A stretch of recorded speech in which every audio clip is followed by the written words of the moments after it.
the CPDM. The rest are birthday parties. Boris is watching from Yaoundé. Birthday parties. I don't know what that means. This other message. Thank you so much for your program. I think Apostle Ambe and the Emmanuel are level-headed people.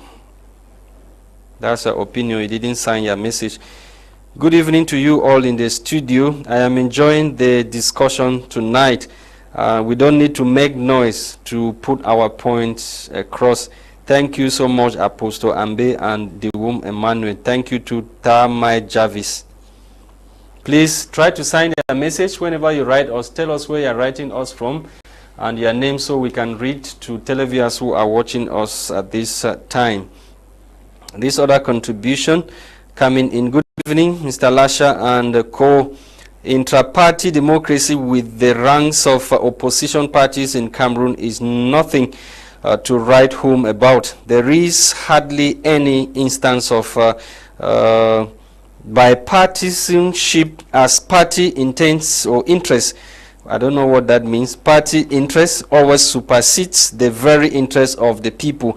But for Justice Ayapo Abine, who condemned the 2008 constitutional amendment that increased the presidential mandate in Cameroon or term limit and provided the president with immunity from prosecution for crimes committed as he has been doing all over the year and the CPDN. But with these kind of people that we have in Cameroon, they cannot challenge the president like Ayapo Abine did. You didn't sign your message. Please, you should sign your message whenever you send the messages to us. If not, we will not read them. We continue. More messages coming in.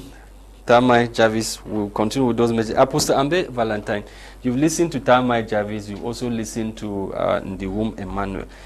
What piece of advice can you give opposition leaders in Cameroon? You are a pastor, and definitely you have a lot of wisdom. What message do you have for political leaders in Cameroon tonight? Yeah, let me begin with the Gambia. Adama Barrow held tight to the presidential seat for 22 years. And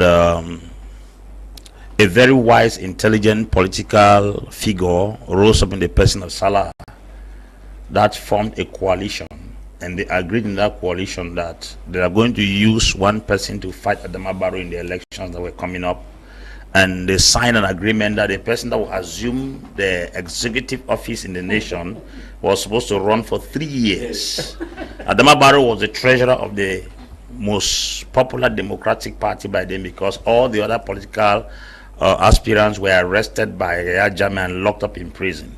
So that was where Adama Barrow emerged as the flag bearer of the coalition.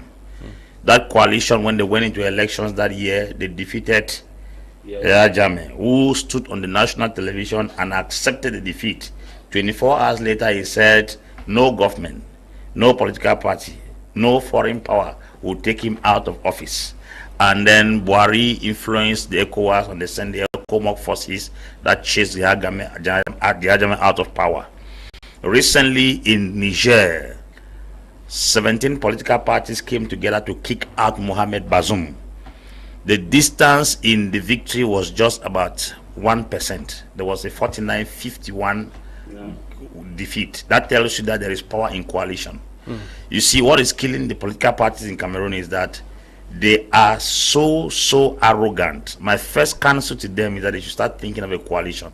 The CPDM party, I know, cannot be defeated by all these pressure groups. I call them pressure groups. Because if you look at it critically, there is a strategy put in place